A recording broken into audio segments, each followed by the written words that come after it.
This is the Brave New Coin Crypto Conversation, hosted by Andy Pickering. Hi everyone, Andy Pickering here. I'm your host and welcome to the Crypto Conversation, a Brave New Coin podcast where we talk to the people building the future in the Bitcoin, blockchain and cryptocurrency space. Hello everyone, Andy Pickering here, and we have a very good show for you today. But before we get into it, need to shout out our new sponsor, Nexo. Yes indeed, are you ready to grow your wealth with the world's leading digital assets institution, Nexo? Well, you should be ready, because you can earn up to 12% on your digital assets with Nexo's high yield savings account. That's right. So treat yourself, treat your crypto, and treat your fiat with the industry's best crypto and fiat services, which include compounding interest paid out daily. There are 18 available cryptocurrencies, including Bitcoin, Ethereum, Litecoin, various stablecoins, and many more. And 3 fiat currencies are accepted, the euro, the pound, and USD. And Nexo has up to $375 million worth of insurance across all custodial assets.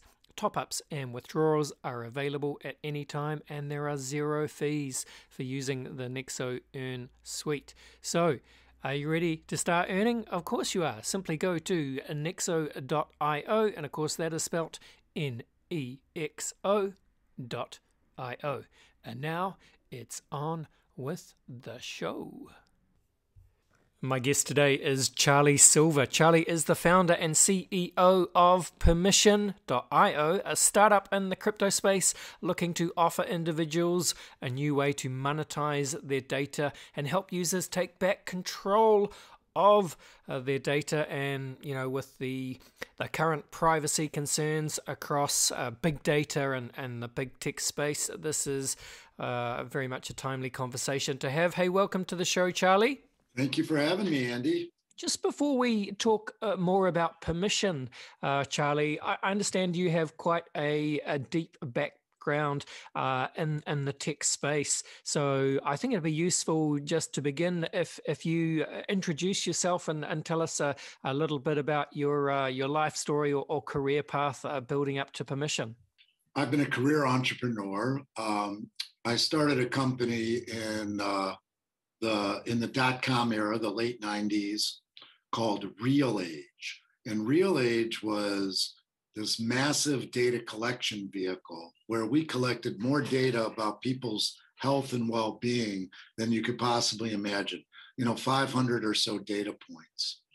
And then we would ask them permission if we could send them products and services to make their real age younger. You may know my partner and spokesperson, Dr. Mehmet Oz, Dr. Oz, who took over Oprah's slot on television. Oh, yes. And he was our spokesperson. So anyway, we had all this data, and then we would ask permission, and it drove incredible return on investment for advertisers, who are primarily the big pharmaceutical companies. And they were able to directly target people with high blood pressure, diabetes, or obesity, or depression, or anything that they were looking, because people would volunteer to be marketed to. Anyway, I built that company over 12 years and sold it very successfully to the Hearst Corporation, and then started a few other companies, a financial services company that has 9 publicly traded ETFs, including the first blockchain equity ETF with the ticker BLCN, and a cryptocurrency hedge fund. And then I took over this tech company and pivoted it to this permission model. And I've been working in permission advertising for 25 years. And I know that when people consent to being marketed to, and they're rewarded, that everybody's happy and trust and relationships really form. And that's where we see the next generation of internet advertising going. Yeah, very interesting, Charlie. So it sounds like, I suppose, the context here is there's definitely an increased understanding, I think, even amongst, the broader population of just mainstream internet users. I think by now, most people, particularly, I guess, millennials and younger, and even, some older people as well, everyone understands that I guess the trade-off of using the big tech companies such as Google, Amazon, Facebook, and the like, you get some really spectacular free digital products and services from these companies. But the trade-off is that you're effectively giving up control of really quite valuable data. And you talked about sort of was it over 100 data points or 500 data points that you were looking at back in the .com era. So I mean, the mind would boggle as to the sort of the number of data points that these big tech companies can use to track user behavior now.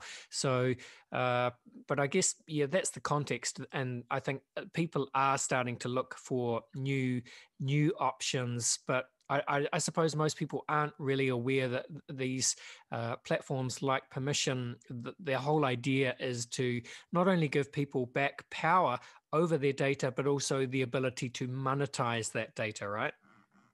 Well, that's exactly right. I mean, Facebook today reached $1 trillion valuation. I mean, that's mind-boggling. And it's all built off of individuals' data. I mean, data is the most valuable and important commodity in the world.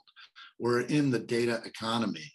And like oil for the last century was the most valuable commodity, data is now. And Facebook, Google, Amazon, Apple, I mean, all the big banks and credit bureaus and publishers, it's all based on individual data.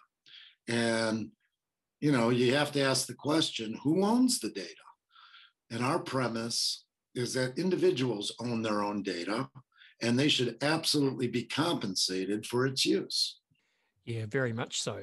Okay, well, let's talk a little bit more about Permission then. And I think that's quite a nice name. I wasn't quite sure about it at first, but it's growing on me, and yeah, I think I quite like it. So, by permission, you sort of mean permission advertising or permission to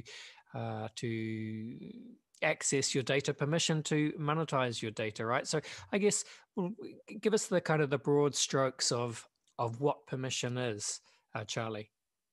Well, we're building out an ecosystem and a platform, and it's in the early days. We have a few use cases that are built out, but in essence, we're building all the infrastructure. And so any advertiser anywhere in the world can run a digital targeted campaign and then put our ticker. And if you like permission, yeah, I hope you like our ticker symbol for our crypto, ASK. That's yes. So so any advertiser can put ASK into an ad and allow an individual to claim it in exchange for an opt-in and sharing of the data.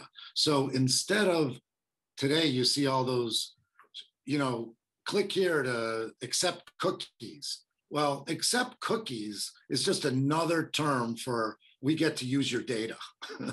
People they all say, yeah, no problem. I'll put a cookie here, but nobody really knows what that means. It's going to get explicit. Will you allow the sharing of your data or not?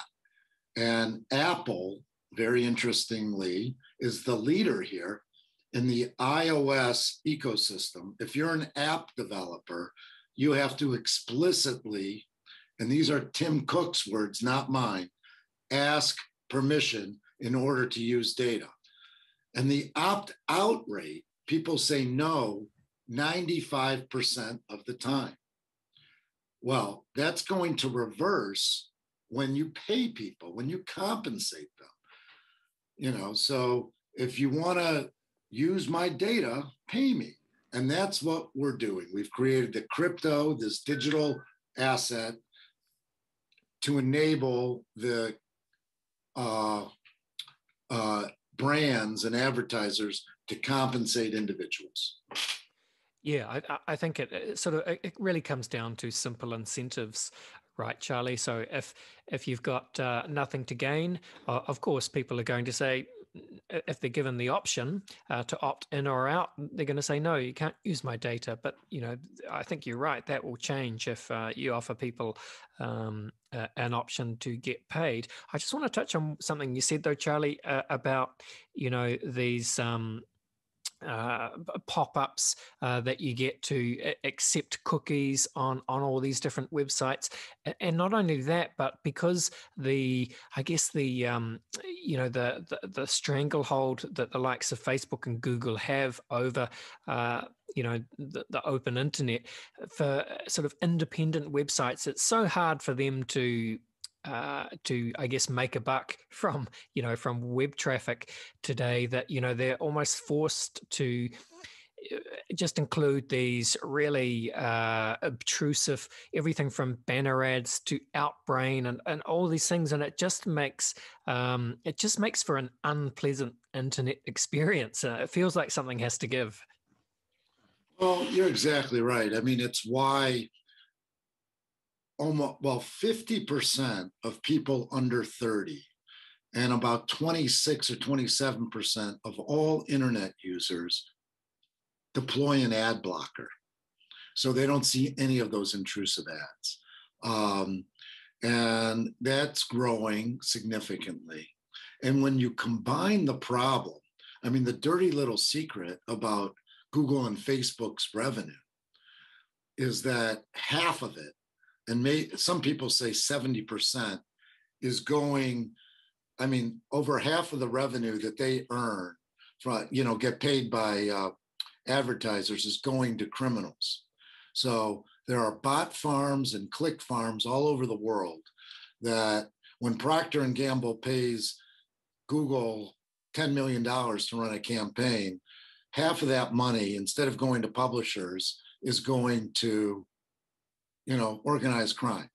And that's about to change too. I mean, so there's so many deep problems in the digital ad world that are, markets are wonderful things, and it will change. It will evolve to a better experience for everybody. Yes, indeed. Well, that is the hope, and I think if the internet has taught us anything, it's that these shifts or transitions often happen faster than people expect.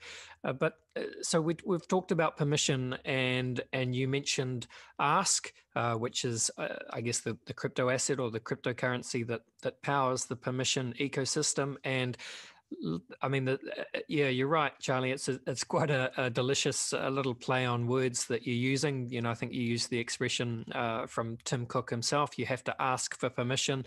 So you've obviously run with that. That is quite a nice tie in there. So, well, tell us a little bit more about how Ask works to underpin the permission ecosystem.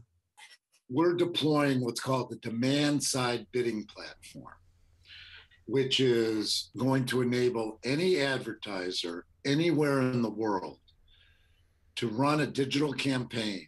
And we're connected to all of the existing, what are called programmatic pipes, which includes Google's the biggest pipe, but there are firms, maybe you've heard of them, like LiveRamp and Trade Desk and Pubwise and Xandr.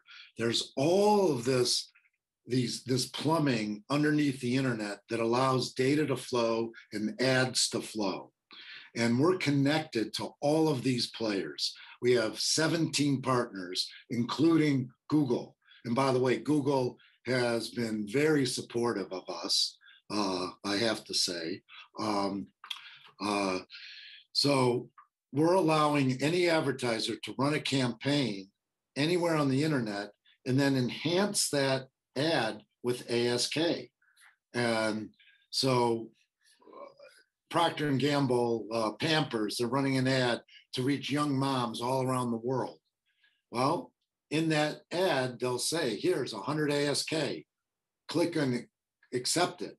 And so in order to accept it, they have to fill out a little email password to open a wallet, and then they're opting in to share that data. And that's how we see the new internet is, ask permission and get paid to view and interact with brands. So, well, fascinating that you're working with Google, and I suppose, Google, well, I wouldn't want to speak for Google, but you would anticipate that they can see that the current model probably, has to change at some point, and so it would be in their best interest to explore new options such as permission. But it sounds quite similar to is the model that permission is based on. It sounds quite similar to what Brave are doing with the basic attention token. Are there sort of similar models there? And do you see Brave and BAT as competitors? Well, in some ways, yes, but in fundamental ways, absolutely not. Brave has been a leader and they've been out there for a while and they've done a great job. But what's different about Brave and permission is that Brave, you opt in to see ads on Brave and you can earn a BAT. But Brave is data agnostic. They don't collect any data whatsoever. We're the opposite. We're collecting as much data as somebody is willing to share.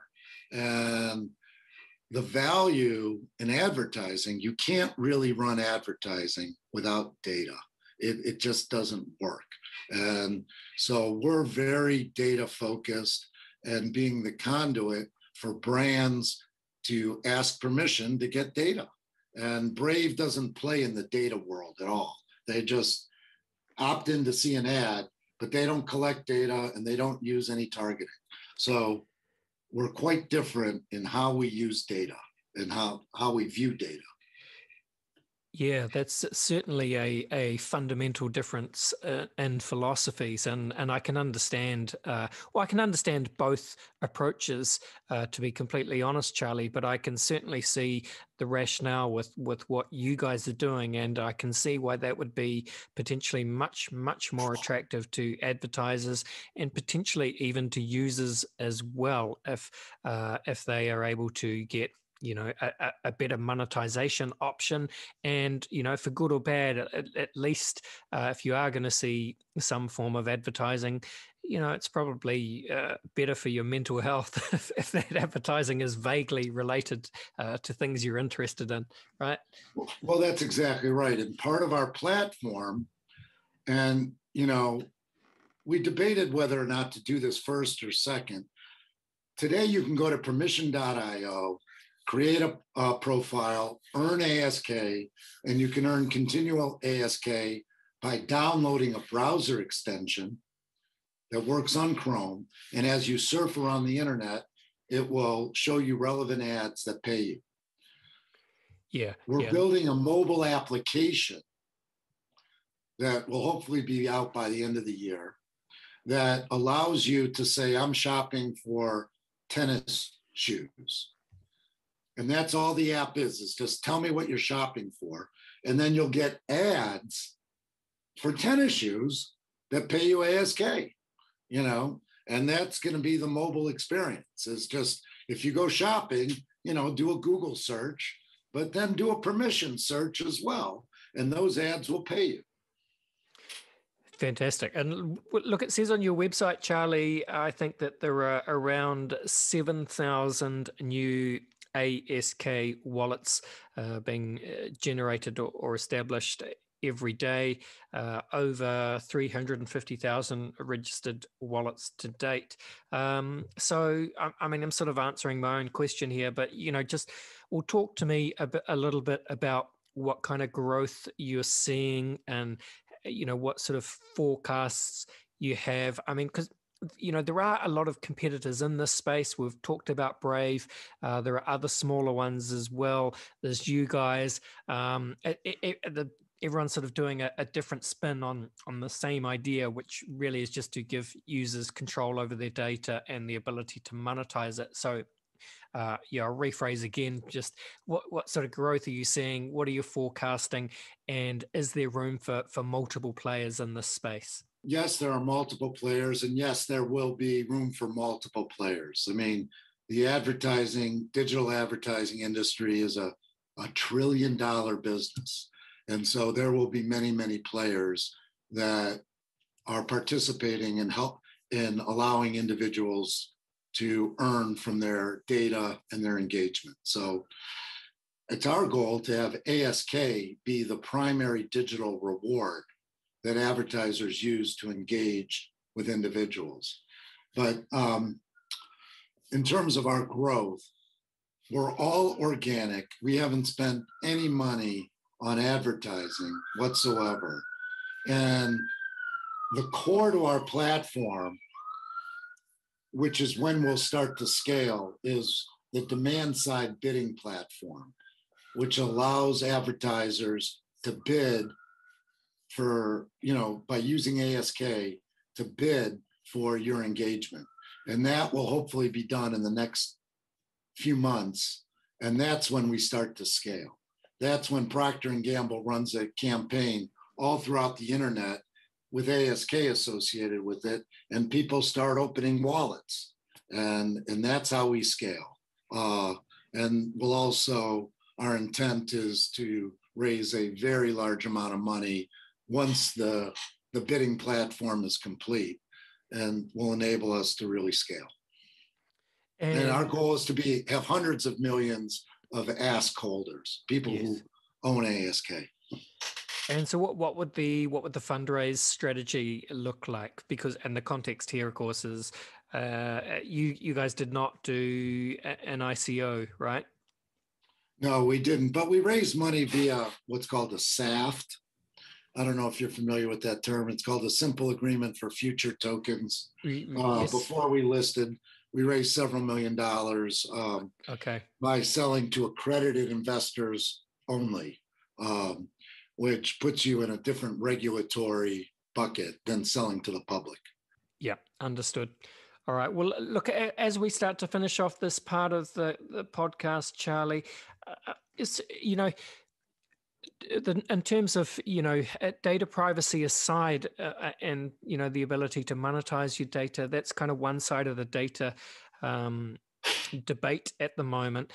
The other side is, of course, that we've seen these mass data breaches, right? Or, data hacks, and it's in both kind of private companies and, I guess government institutions. And, there's just a sort of, there's an awareness that, these legacy institutions that are holding everything from, financial and tax records through to medical records, just, really important valuable data that you wouldn't want leaked. And it's just kind of siloed in these legacy government departments with, fading, leaking IT departments. And, they're very attractive honeypots to, all sorts of nefarious entities, really. Are there any solutions to this? I call it an arms race. I mean, it literally is.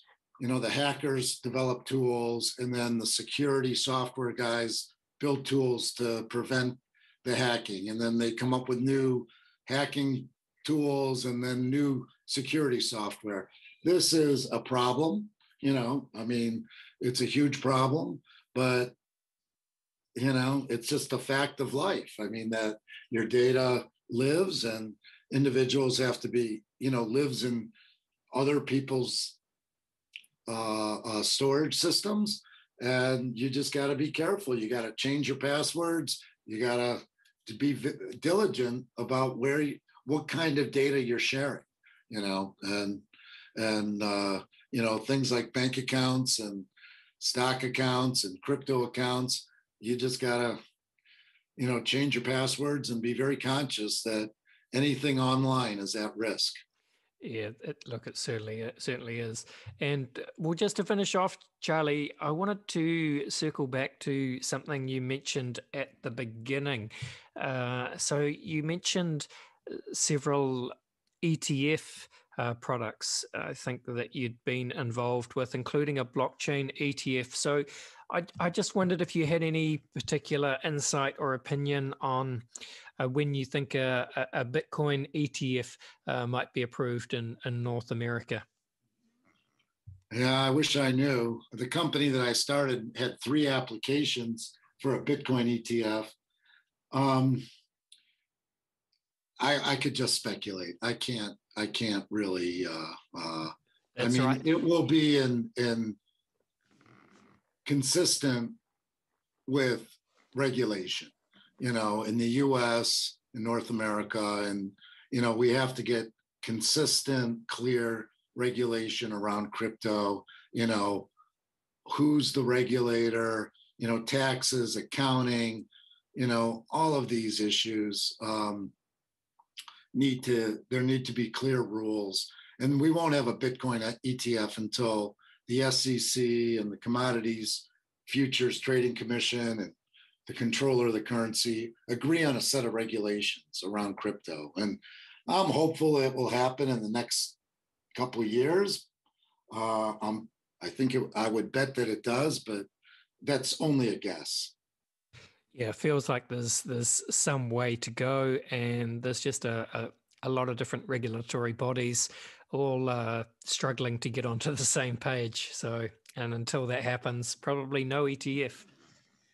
That's correct. And but what's so amazing to watch is just how big the crypto ecosystem is getting, even without clear regulation. And all the major financial institutions are getting involved, and big time institutional investors are starting to get involved. And I think what happened last week or 2 weeks ago when El Salvador announced their national currency now is Bitcoin, believe me, there are 30 other countries that have had horrifying experience with fiat currency in Africa and South America and all over the world, thinking about there are better currencies out there, and we're not really benefiting from having a national fiat currency.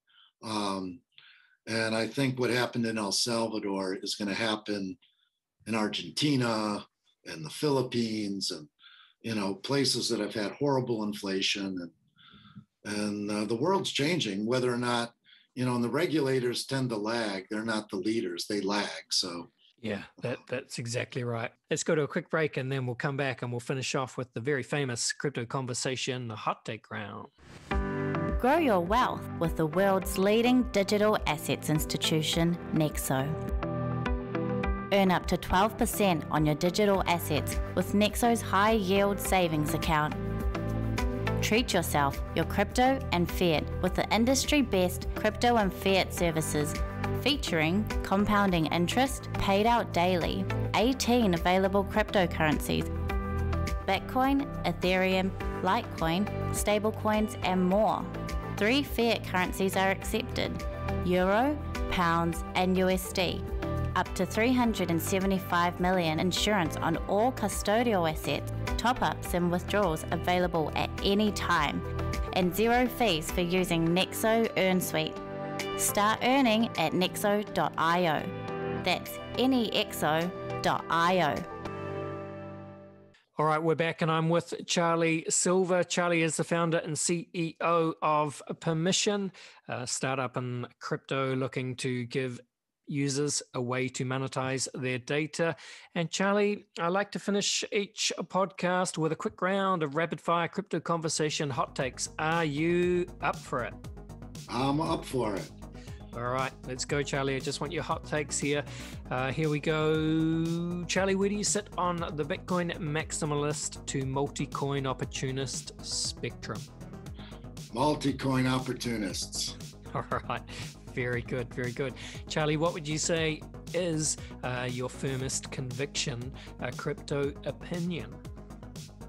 That crypto will be the most important invention in the modern era, that money, fiat money has been a disaster, and that crypto is the solution and will recapitalize the world and bring on a whole new era of prosperity.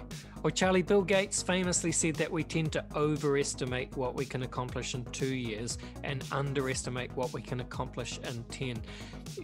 Blockchain, what does it look like in 10 years' time?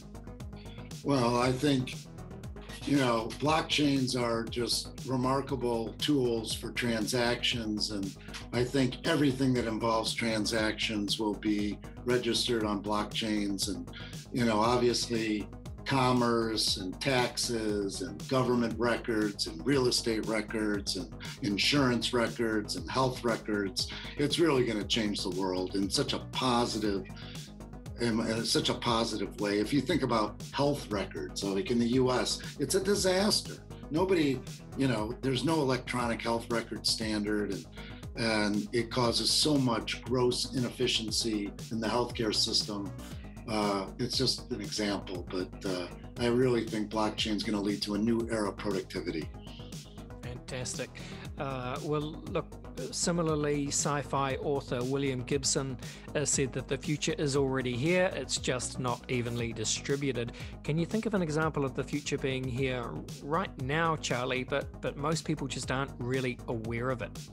Wow, what a great question. Well, there's so much going on in technology that, and real AI, people talk about AI, but AI today is just machine learning, which is pattern recognition.